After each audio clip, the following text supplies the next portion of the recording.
Roda pendakian pada masa lalu itu sangat spiritual. Jadi orang mendaki dulu tujuannya hanya untuk tujuan spiritual. Jadi istilahnya penyempurnaan tingkat capaian spiritualitas. Dan kalau kita bicara spiritualitas, jelas basisnya adalah spiritualitas Islam. Walaupun namanya itu mereka ke sana itu bertapa, tapi pada dasarnya apa yang dilakukan oleh para pendaki tradisi dulu adalah melakukan uzlah dan takarrub, pendekatan diri kepada Allah. Itu dulu. Walaupun istilahnya pergi bertapa, tapi orang yang pergi bertapa itu pasti sudah memiliki capaian-capaian spiritual. Nah, kemudian bagaimana caranya dia menyiapkan diri, itu artinya persiapannya mestinya adalah persiapan spiritual, sehingga tidak melihat kondisi fisik, ya, fisiknya tua renta atau kesehatannya ringkih kelihatannya, tapi spiritual dia sudah mencapai tingkat yang dalam tanda kutip dipanggil untuk ke Rinjani. Nah, pertapaan apapun bentuknya yang mereka lakukan itu semuanya berangkat dari kesucian hatinya untuk sampai ke sana. Nah, dalam perkembangannya kemudian ada pendakian yang sifatnya napak tilas. Dulu gurunya mencapai tingkat spiritual itu sampai ke sana, maka dia mengikuti perjalanan gurunya sebagai bentuk bakti kepada guru. Dia mengikuti perjalanan itu. Nah, apakah kemudian dia bisa mencapai tingkat spiritual dalam perjalanan napak tilas atau ziarahnya, itu persoalan lain. Itu ada, kalau kepercayaan teman-teman di masyarakat tradisi, itu perjalanan itu sendiri sudah upaya untuk mencapai tingkat spiritual. Karena begitu banyak persyaratan dan begitu banyak pantangan, sehingga pengendalian dirinya menjadi yang utama dalam pendakian. Nah, kalau orang sudah bisa mengendalikan diri, ya insya Allah dia akan mencapai peningkatan kapasitas spiritualnya. Begitu.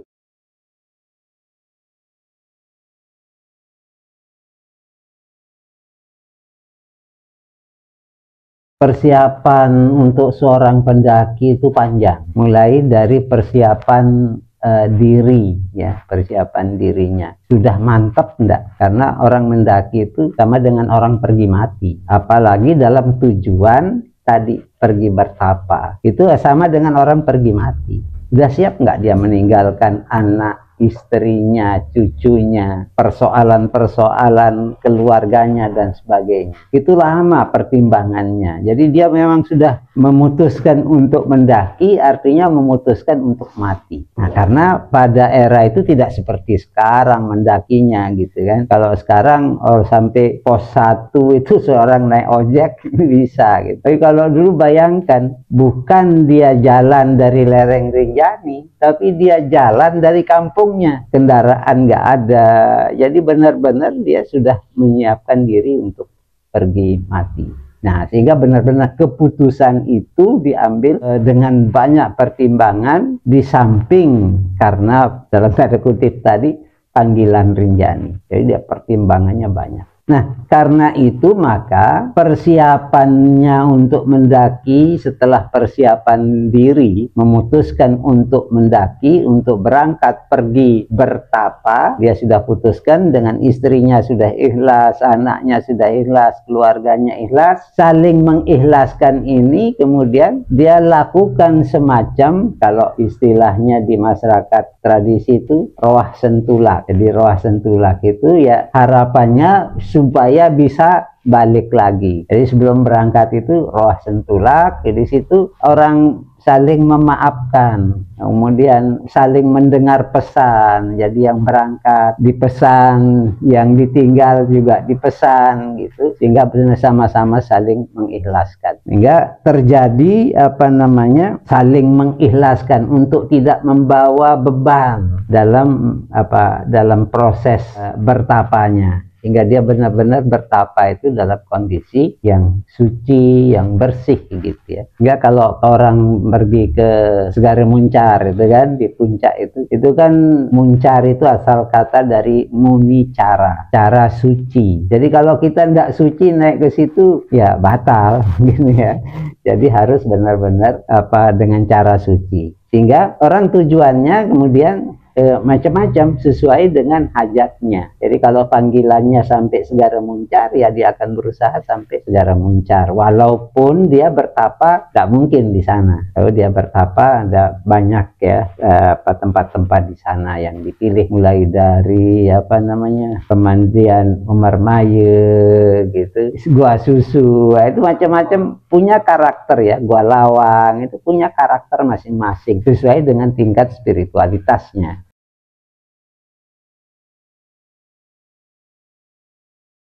Nah, dari situ kemudian ada proses setelah saling mengikhlaskan, dia berjalan, dan berjalan itu seperti itu, dendek engat mudi gitu ya. Nggak boleh. Jadi kalau dia sudah jalan ya nunduk sudah gitu, dendek engat mudi, tidak akan dia menoleh ke belakang. Sebab menoleh ke belakang itu berarti dia masih tidak mengikhlaskan sesuatu, masih serembat istilahnya kalau bahasa Sasak itu, masih ada yang diserembat. Jadi jalan. Nah, perjalanan ini kita nggak tahu dari kampungnya sampai ke hutan itu berapa hari, itu bisa lama sekali. Kayak tradisi orang-orang di kampung saya dulu dari Lombok Selatan. Bayangkan, nggak ada kendaraan, mau naik apa, pergi ke Salut umpamanya, karena banyak mereka mengambil jalur Salut. Itu luar biasa artinya perjuangan, sehingga tradisi itu dilakukan dengan baik supaya semua berjalan dengan lancar. Nah, sesudah itu sampai dia di lokasi yang akan menjadi titik berangkatnya ya. Jadi penjawa ya, tetap ada penjawa gitu ya. Sebelum nanti ketemu sama mangkunya kan, penjawa dulu. Nah, penjawa yang kemudian yang akan memberitahukan mangku siapa. Nah, dari penasehat spiritualnya dari kampung sampai ke penjawa ini udah aturan penasehat spiritualnya dibawa. Ditambah lagi nanti dari nasihat penjawa. Nah, yang akan mengantarkan nanti ketemu sama lopak harus seperti ini. Semua itu tertata rapi. Tidak ada satupun yang berani tidak mengikuti kata penjawa ini. Sudah itu baru dia ke mangku. Lalu dilakukanlah pemberian tanda. Ya, tanda itu sembe gitu kan. Sembe ini bukan tanda tanda sekedar di dahi, tetapi itu tanda spiritualitas. Sehingga yang akan membaca tanda itu bukan orang, tetapi kosmos ya, semesta yang akan membaca tanda di dahinya. Nah, kemudian ditanya mau berangkat sendiri atau pakai penjawa. Pakai penjawa, nanti yang bertanggung jawab adalah penjawa, sehingga nanti yang buka jebak itu nanti harus penjawa karena wilayah itu milik dia. Tapi kalau dia bilang berangkat sendiri, ya ada lagi prosesnya kalau mau berangkat sendiri gitu. Biasanya ya diberikan penjambe. Nah, penjambe ini kayak sirih pinang ya, tembakau, lintingan tembakau itu biasanya dari kulit jagung. Kemudian biasanya dikasih motosium namanya, ya, beras yang disangrai itu. Nah, ini isinya penjambe itu diberikan, itu artinya ini bekal, artinya dia sudah dilepas. Nah, begitu dia berangkat, nanti kalau dia berangkat sendiri, kemudian dia sampai di Lawangan, dia harus buka jebak gitu. Walaupun jebaknya terbuka gitu ya, tapi kita harus buka jebak. Taruh itu penjambe itu kita taruh. Ambil sedikit beras motosiong ini, kemudian itu yang disebar. Konsep ini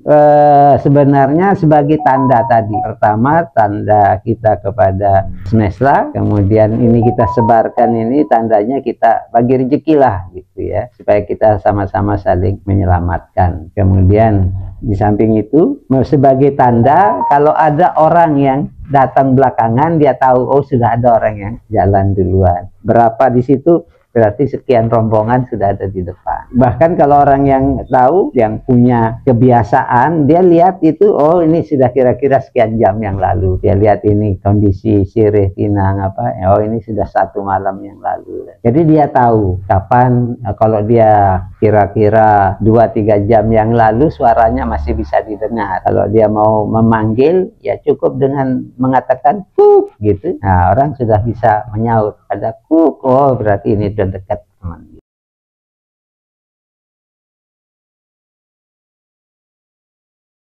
Nah, setelah itu baru ada namanya tradisi di dalam perjalanan. Sudah buka jebak, masuk, itu ya buka jebak itu ya tentu ya kalau kita dialog gitu dengan apa namanya, dengan sesama saudara kita gitu ya, dialog dengan tanah, dengan pohon, dengan batu, dengan makhluk yang tidak kelihatan. Sebenarnya bukan baca mantra, baca apa, tapi dia berdialog ya, seolah-olah kalau di dalam bahasa Indonesia dia akan mengatakan, saya datang dengan teman saya lewat, beri jalan, atau kalau ada yang berkenan temani saya mau ke sini. Jadi begitu, tapi pakai bahasa mereka gitu ya. Dengan begitu kan semua menjadi, karena apa namanya, makhluk lain kan juga mendengar bahasa kita yang nggak mengerti bahasa dia gitu ya, tapi makhluk lain itu mengerti bahasa kita. Jadi katakan saja apa yang mau dikatakan,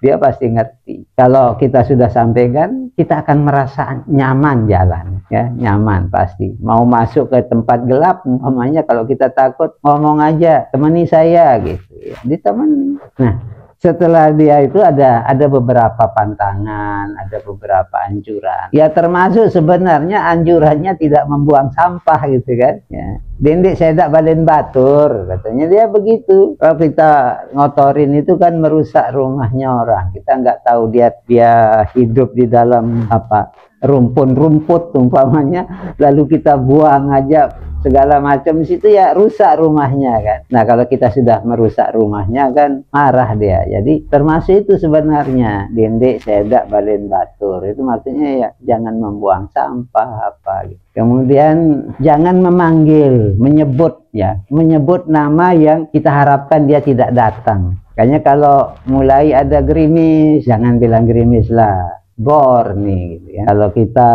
takut umpamanya, ya ngomong saja, tebak kenalan dulu itu, kenalan dulu, ya ngomong aja.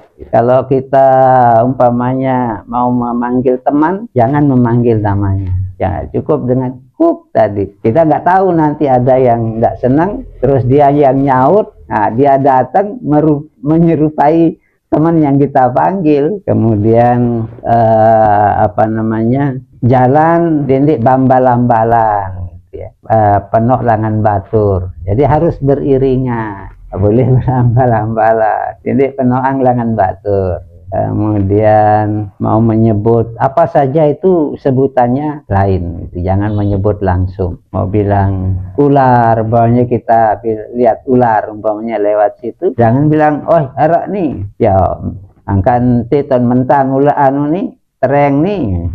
Nyebut tereng, ular itu takut walaupun dia berumahnya di bambu, tapi menyebut bambu, ular itu takut. Kenapa orang masuk ke hutan itu bawa tali bambu? Harus kita bawa itu tali bambu itu sebenarnya untuk mengusir ular. Nah, seperti itu.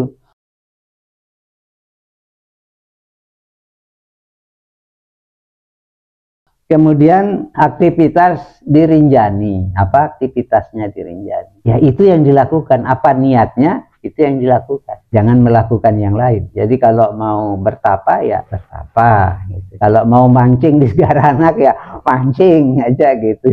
Jangan melakukan yang lain-lain. Nah, itu apa namanya, apa yang harus dilakukan oleh pendaki dari berangkat sampai lokasi sesuai tujuan. Kemudian tradisi pulang juga seperti itu, ikuti apa petunjuk dan larangan itu diikuti. Nah, sampai di rumah biasanya ya sudah dianggap hilang, kadang-kadang sampai sebulan perjalanan. Ya syukur kalau bisa pulang, ya roh lagi gitu ya, selamatan keluarga. Kira-kira seperti itu.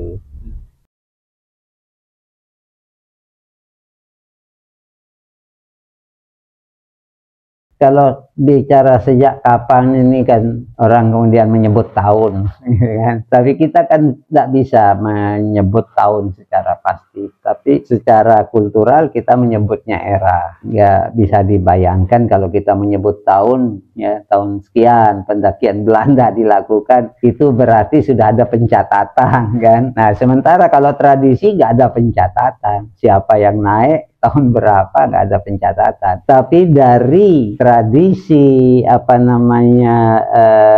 napak tilas itu orang ke sana pasti sudah ada pendahulunya yang naik ke sana. Nah kalau kita coba runut, katakanlah Ali Batu, Pangeran Guru Ali Batu itu berangkat ke Mekah, dia ke sana dulu, sehingga orang bilang dia haji ke Rinjani gitu. Tapi sebenarnya dia ke sana dulu baru dia berangkat haji, kan gitu. Artinya Pangeran Guru Ali Batu punya pendahulu dengan tradisi itu. Nah, sampailah kita pada kisah dari Penghulu Alim. Bagaimana dia mendapatkan amanat itu ya di Gunung Rinjani. Dan itu Penghulu Alim yang keberapa, pada era mana. Kalau kita ambil itu Penghulu Alim yang pertama, ya kira-kira abad ke-8, 9. Karena baginda Rasulullah abad ke-7.